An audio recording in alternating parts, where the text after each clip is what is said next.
It goes so fast. This is actually one of the fastest tilt steering wheels I've ever seen in my life.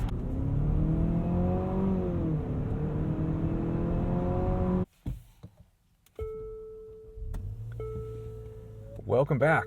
I'm Tedward. Next to me is Topher Brower. Topher drives, and we are heading off to the Henry Ford Museum on this lovely, snowy Michigan morning in the all-new 2026 Infiniti QX60. So let's take a look around. I'm going to show you this thing, and then we're going to go on a little family adventure because we're going to meet up with the Topher and his family, the boys and his wife, and it's always fun. But we have the luxury SUV. Now, these are configurable in a few different ways. This one is the sport version, so it's the second to highest trim level, which means it only comes in all-wheel drive. But if you get the pure or the luxe trim, you can opt for the front-wheel drive or all-wheel drive. And in sport and the highest trim, which is what, the autobiography, is that what it's called? No, that's not right. That's a Range Rover. Like Range Rover talk. It's something of that nature. Autograph. Okay, so I was close. I knew it was trying to evoke some level of luxury from that name. But these ones are only available with the captain's chairs in the second row. So they're 6-seaters. The bottom two trim levels are 7-seaters. So there's a few different ways you can get these. But boy, do they not come cheap, because this one is around $63,000. So that's the question. Is Infiniti still the luxury choice when it comes to a Japanese competitor to Mercedes, BMW, Audi? And that is a very tough pill to swallow right now, because it certainly costs money, and maybe it's a little cheaper than those German options, but I just don't think that Infiniti is quite holding the water that it used to have in the 90s and early 2000s. Now, let's talk powertrain. We have a 4-cylinder, 2-liter variable compression turbo that makes 268 horsepower, 286 pound-feet of torque, mated to a 9-speed automatic, which is nice because it's not a CVT, but we wouldn't expect a CVT from an SUV quite like this. Style-wise, I think this is definitely a one-up on all of its lower Nissan brethren because it looks a little more sharp, but it is certainly a Pathfinder with a facelift. You've got this massive grille, and in the center, you've got the lighted Infiniti logo that looks honestly pretty good. I think this has more Mazda vibes than Nissan vibes if I'm staring at it head on. Like a baby QX80 from the front. Yeah, it does have a presence, and I have to give them a lot of credit. But one of the things that frustrates me is that I give Nissan and Infiniti a lot of credit for their wheel design. They're really going for it, and I think that's probably inspired by competition from their Korean competitors in Hyundai and Kia. But what I don't think is a great idea is when you do this. I don't think having brushed shiny aluminum on a wheel that is painted is great, because it just looks like it's been curbed in strategic places. They've pre-curbed it for you. Now, so then if you hit a curve, it doesn't matter. Mercedes is guilty of this too, because they always would put that little AMG badge on it, and when you watch it go by, it just looks like it's been damaged.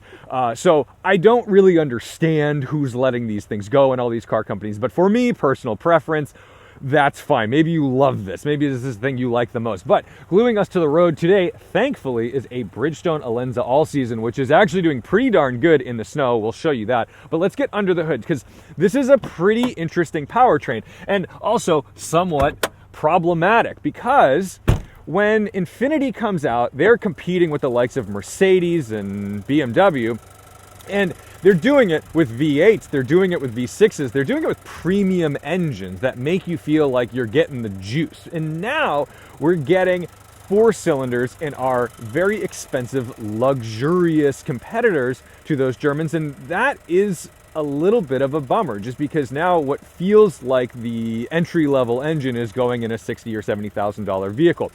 That's something that we're just going to have to deal with going forward in the auto industry. But I would say that if this had a more advanced plug-in hybrid setup that added a bunch more juice and maybe allowed you to drive on some slightly more elevated level of powertrain, I think it would go a long way in justifying cost in a vehicle like this. But this is just me talking about the brand overall, not necessarily the car. And Infiniti has definitely pared down. We no longer have sedans that were pretty much the bread and butter of Infiniti's entry into the world. We had V8 luxury cruisers that were competing with like a 7 Series or an S Class. 45. Beautiful V8s we had, and of course we had G35s, G37s, all that kind of stuff. That to me, maybe it's just because I'm a nostalgic millennial hoping for these types of things. I can't not mention it. But this VC turbo is really tricked, so let's not diminish the technology in this. It's variable compression, which means that it actually changes the compression of that stroke by changing the length of the connecting rod along the way. It's very cool and, you know, obviously complicated. So it does add a little more complexity to the hopeful reliability of the vehicle. But let's take a look inside, because this is actually pretty sweet. Inside, banana for scale. We've got this gorgeous blue and black leather. These seats are really cool. I think they did a great job of making sure that they looked pretty elevated. Even the headrests are literally and figuratively sharp. Down here, I'll move my jacket. There's lots of room and very few places. Now, this is a weird test, but nothing ever fits my Fujifilm. So I like that I can put my Fujifilm here. Cup holders. In the back, we've got great HVAC controls, USB-C chargers. We've got 3-stage heated seats. I would say outboard, but there are only outboard. And then in the back, you can fit probably not wildly comfortably in the back, but enough. It's enough to get the job done if you had to. So that's fine. Giant feeling kind of stadium seating and a lovely moonroof that is going to do the job. Now that does rattle a little bit, and I'm actually kind of surprised by how exposed everything is in here. I mean, obviously you can retract that, but yeah, the Klipsch audio comes on the second trim level, so you can still get this audio system if you go a step below this vehicle.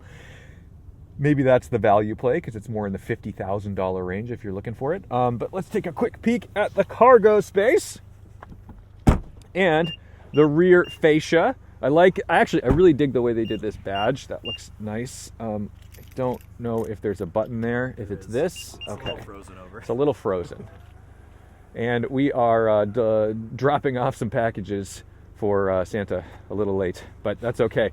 Yeah, with the rear seats up, this cargo space is limited, but it's actually better than my GX, I think. That's not bad. Yeah. So pretty clever packaging design on that. Consumer And advice. I do think these are like the cutest and tallest in the game, but we'll put them down so we have better visibility. So let's get out, head to the Henry Ford Museum and show you what this thing does. Ooh, try not to get too much snow in here. So you're gonna navigate for me. Yes, the car did kick my phone off of CarPlay. We've been having a little trouble with this infotainment system. But this is a good test because we can use the built-in Google and try and do it that way. Sure. Can If we the ask it? does the touchscreen? Oh, the touchscreen's it's broken. broken. Yep. It's not working. Touchscreen's not working. That's okay. We're gonna put an asterisk on broken because maybe we're doing something wrong. We but have a backup though, because you actually have this little knob down here, which I always like when there's a second way to operate an infotainment. Fully. It's like this. Henry Ford Museum, Dearborn, Michigan. Got it. Henry Ford Museum of American Innovation. very fast. Start. That's great. That's it. Head southwest toward Airport Industrial Probably Drive. want to turn her off though. Yeah, she's going to be So, how loud. do we do that? Oh, right here. Nailed it. Yep. Okay. All right, so let's just do a quick. Where's the traction control button on this thing? That is a great question. It's probably Oh, in is the this- infotainment. Or, this- sorry, it's in the cluster. So go arrows on the left, scroll till you get to settings. Keep going. Keep going. Keep going. Okay, now click settings. VDC. Vehicle, whatever. There you go. Okay, that is a wild set of circumstances. So we have the all-wheel drive system. It's still kind of limiting me a little bit, so I don't know. It's on, but not your donut queen. That's okay. I tried to just kick out the tail, but it's very much a front-wheel drive biased all-wheel drive system, so I don't think we're going to get the thing we wanted there. Seems to be holding my gear. Yeah. Interesting.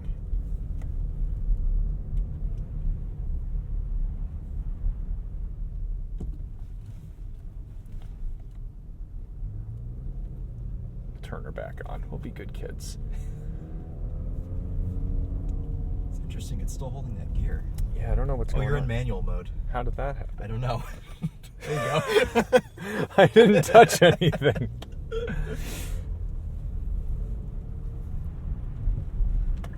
We would have turned out of here. Why is it revving to 6,000? Why are we just pinging off a rev limiter in this car? All right, well, we've got enough traction to do a little bit of an acceleration test.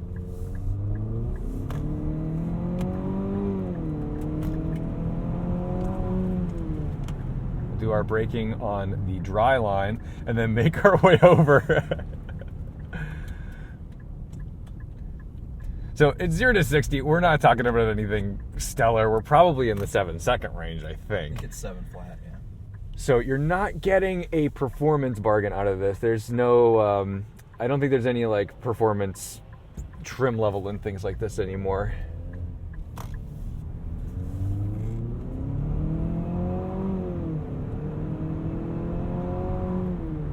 But it does have pretty decent low end torque. Like it does what it needs to do. I think the transmission is the only limiting factor. The shifts are nice, but upon passing, if you just mat your foot to the floor, you're gonna have a delay in that downshift. So it's just about delivering that power that I think sometimes gets a little bit lost. It does feel torquier than the outgoing V6. I agree. I drove a couple of these with the V6, and while I would still prefer the V6, it's not like super offensive. No, and the brakes are really intuitive and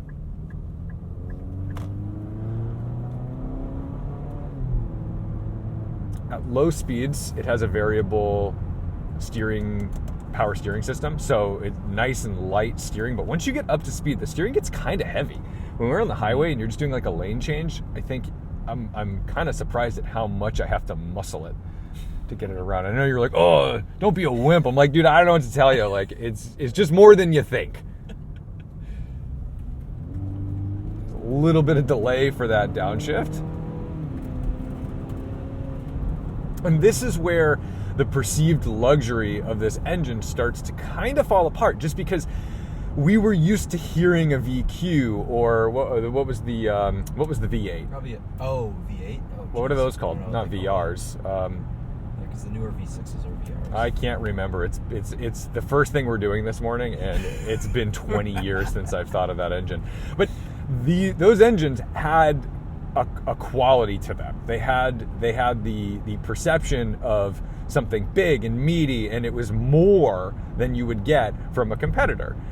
And that was their big thing, was like shoving more power and torque and juice into what you thought was like the lesser car, maybe, because you're like, oh, I'm getting the bargain Japanese version of the German thing. And when you do this with a 4-cylinder and you hear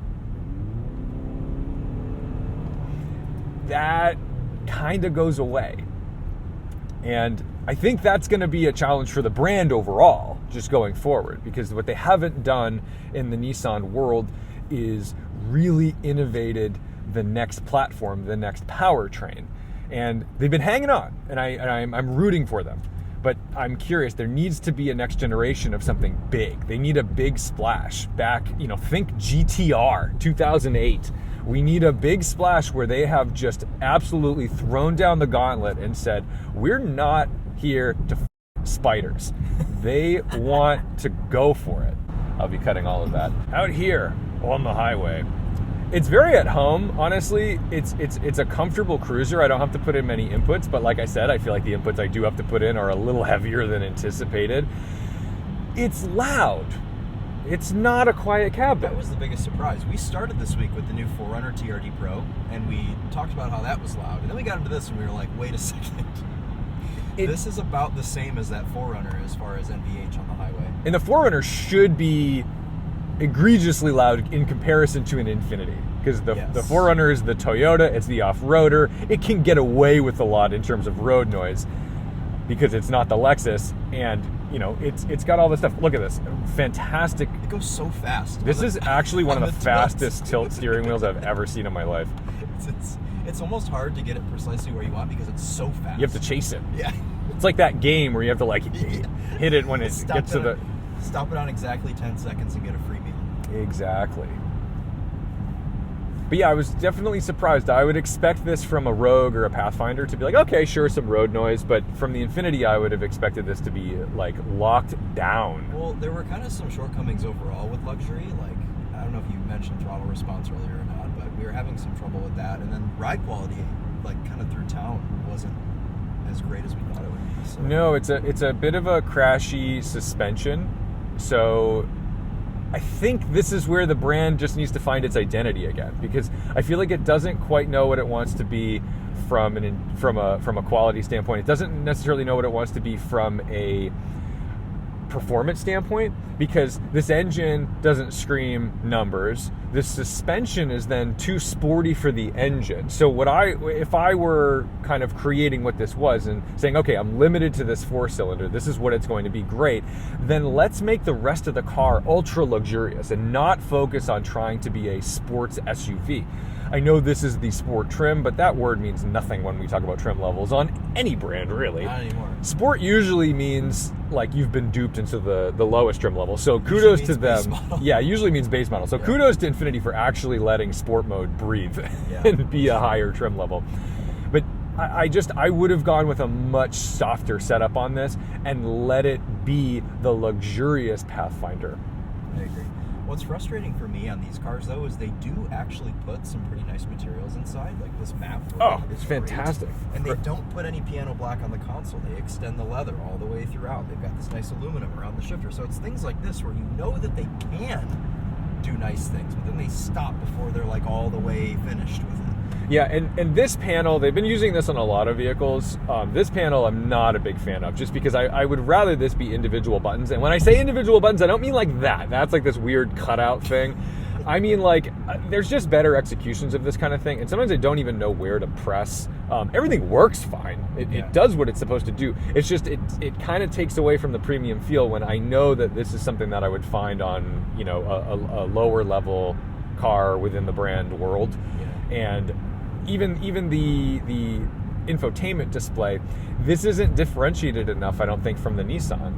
It's the same cluster. It's the same cluster. Gauges are the exact same, but they do put a little Infiniti badge on the left side to let you know. Yeah. What's funny, though, is if you look really closely, I don't know if this will show up on camera, but the needle, they actually, I have to appreciate their attention to detail. The needle kind of wobbles a little bit, as if it were like a real needle with an analog gauge. Do you feel like you're in a Countach? I feel like I'm in a Countach. No, in the Countach, actually, I don't think the needle worked at all. I was going to say. I think that one just kept dying on me. So if that just kept going to 0, then we'd go for it. It's kind of cute, though. They put a kilometers per hour digital readout down here. So very quick reference if you happen to cross the Canadian border, which is not an impossibility where we are right now, because we're very close to Canada here in Detroit. Also, I can feel the car tramlining. It is a little bit. This road isn't fair, but yeah, we're moving around a little bit. Yeah, Canadian border is only like 20 minutes from here. We're very close. Mm-hmm. That's where that guy in that Bentley, like, didn't he do that horrible accident there at like 100 miles an hour and like jumped it over the border like 2 years ago? Yeah, that could have been.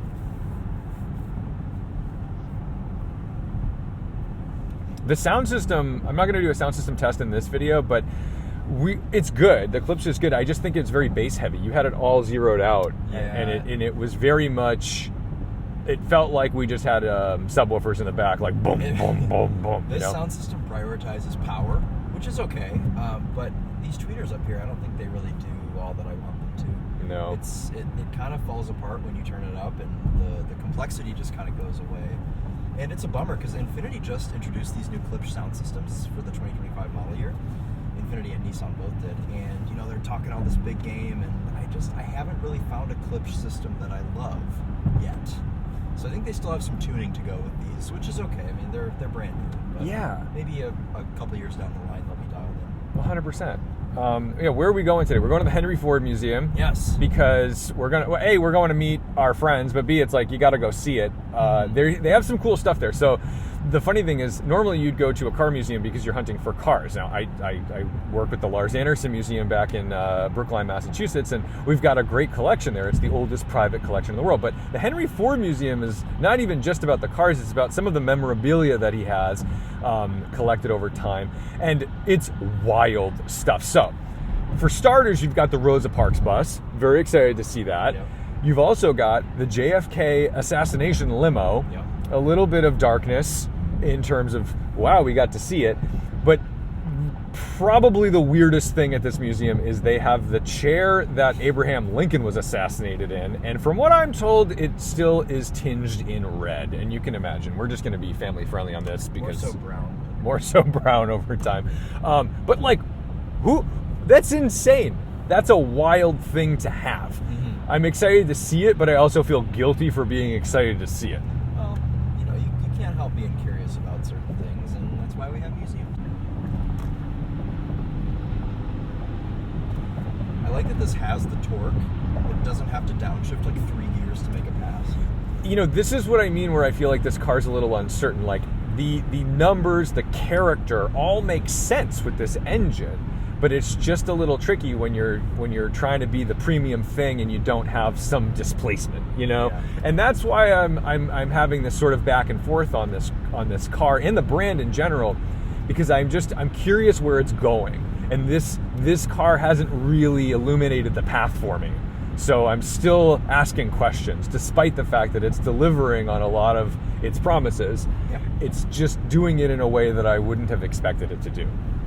That's a good way to put it. We want to be fair. We do. I will say, I like that the passenger seat has lumbar adjustment and height adjustment. Yeah, and these seats are just fantastic. They are. Yeah, There's something to be said about Nissan seats in the past few years where they have really prioritized comfort. Zero gravity, baby. Zero gravity. Let's see, we'll use our cruise control. Your Pro Pilot Assist. Pro Pilot Assist. I'm getting used to it, but these systems have infuriated me for a little bit upon like the first glance. But once you adapt to what they are, they're fine. We're gonna just move over here. I just know if I ever want to make you crash out, I just put you in a new car with some adaptive cruise system that you've never seen before and force you to operate it. Yeah, I just yell. Yeah.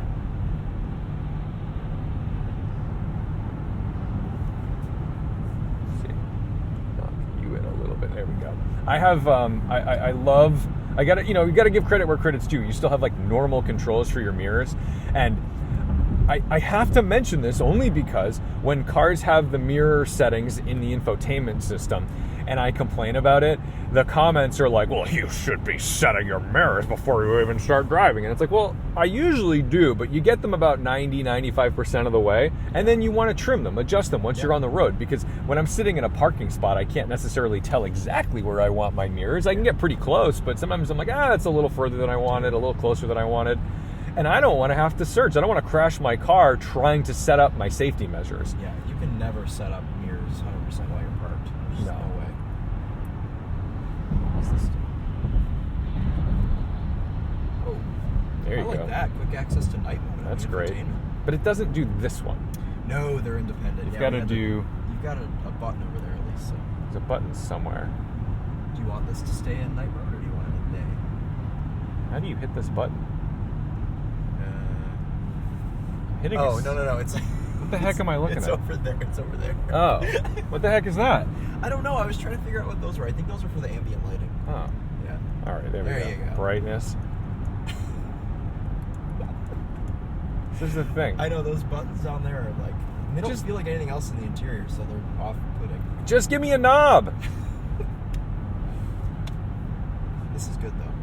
Yeah, I like that. Yeah. Heated steering wheel, aces, dude. This is like a nice warm, and it's like warm everywhere. Yeah. The Some companies whole only thing.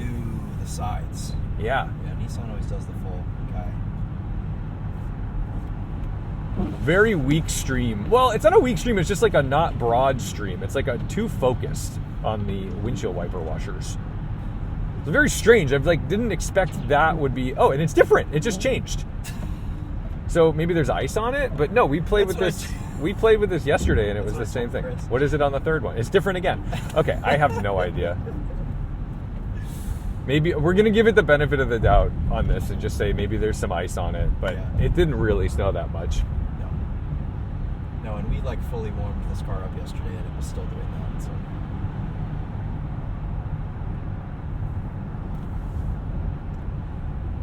I don't know. What Here's the thing. I feel like this is a fine automobile, but it's just an car. That's what I say, and car. I don't feel excited to get in it, but I don't feel disappointed to get in it. I'm very neutral on this vehicle. This car doesn't do anything that you're going to think about for longer than the time period of when you get into it and get out of it. Like, you're not thinking about this car at night. No. And because of just what it is, I look at this and I feel like Infiniti as a brand is competing more now with like Buick or GMC than it is with BMW or Mercedes, right? Yeah, my favorite part was all of the places to put cups. Because you got 2 cup holders in the middle, and then each door panel's got one. And then you've got this whole compartment here under Oh the yeah, shifter. I almost missed that. Yeah.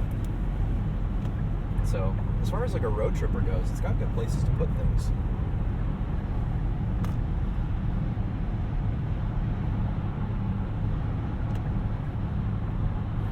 But then it's like, if you're just using the car as a tool, why not get the Pathfinder? Yeah. It's strictly a tool, you know? Like, I don't know that there's a huge incentive here to get the Infiniti version. This is fun for me because I grew up going to this museum. Really? I came here like all the time because this is like kind of part of where the car obsession was born. I don't do enough museum. touristy stuff when I'm here. This is a good one. We're gonna do our braking a little early because of this junk. There's a lot of cool like Ford prototype stuff. There's also an original Tucker here. Oh, Yeah. that's cool. With collapsed suspension because they don't maintain it, but it's here, so you get to see it. They have a Bugatti as well. For real? Yeah. Like an old one, like a Type 57? It's a, I don't know what kind it is. It's like a 30s Bugatti. Yeah. Yeah.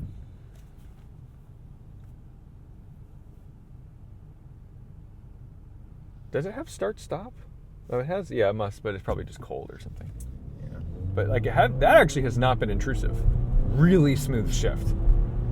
I have to give this transmission credit where it's due because it may not be an all-star when you go for those downshifts to pass, but what it does do well is it gives you really smooth upshifts to the point where it's like almost, is this CVT? Yeah, but then you get it on a section like this and the ride quality is like unacceptable. Yeah, this is not horrible. great. This is not good. It's funny though to go off your point that when Nissan actually makes an automatic, like a torque converter automatic, they do a good job. Do a great job.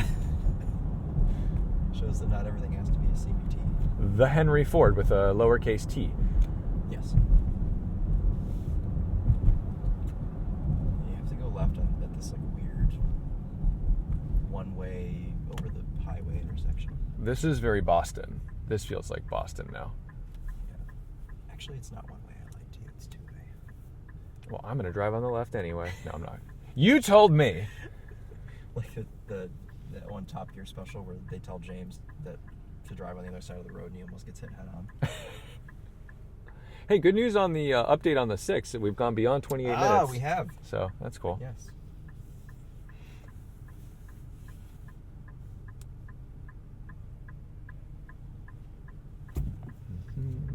Yeah, it's a little sensitive on that uptake on the first press of the throttle. It's a little tricky. Wow, this is, what an entrance. Yeah, it's pretty. How cool is that? Henry Ford Museum in Greenfield Village. So they also have Greenfield Village, which is like a historical village. I don't know how else to put it. But they've moved a lot of like significant buildings into it. So they've taken apart like Thomas Edison's house and they like put it here. And it's like stuff like that, you know, like it's just a village of places. And you can like drive around in a Model T around it. It's Neat. pretty sweet, yeah. They've got the wavy brick wall. Yep. I don't envy whoever had to build that. This is a very long brick wall. Yes. Also, it's interesting that the navigation stops before you actually get there. Yeah. I know you'll have to Yeah, I'll point. tell you. I got you.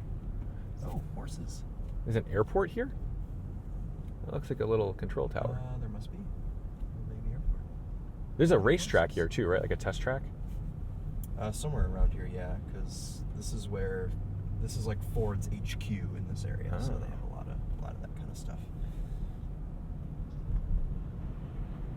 This is where people always have spy shots of like upcoming Ford products. It's on this road here. So you'll just keep going straight. This is Greenfield Village right here. Interesting. So you can see all these like old houses.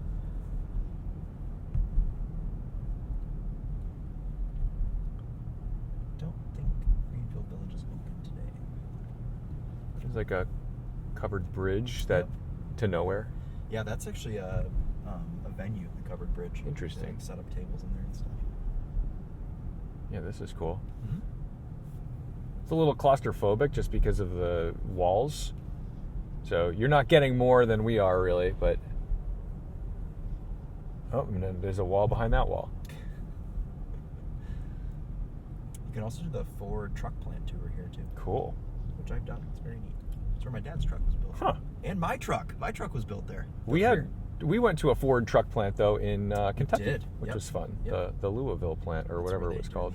The expeditions primarily. Yeah, So keep going straight, but jump in the right lane. sure here. thing. And then you'll turn up a little ways. But this is the museum right here on the right. Oh, wow. This is really pretty. Yep.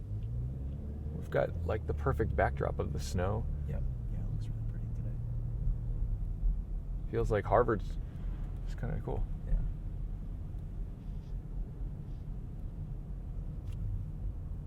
Yeah, it's just a gorgeous building.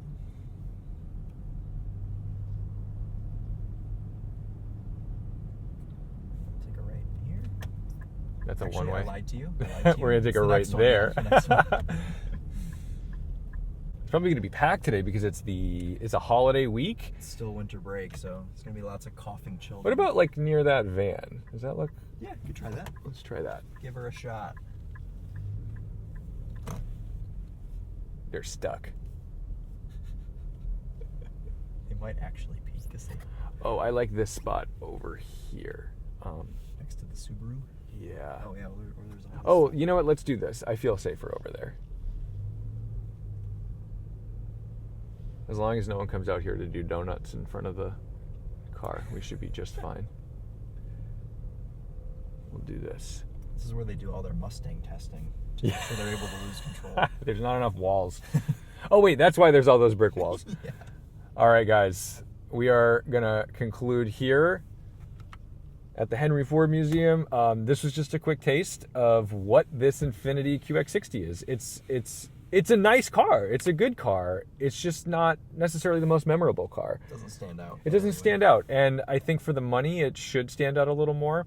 I'm rooting for Infiniti. I'm rooting for Nissan. I want them to make cool things. I want them to be at the top of their game. I want them to be competitive, and I want them to be pushing their competitors.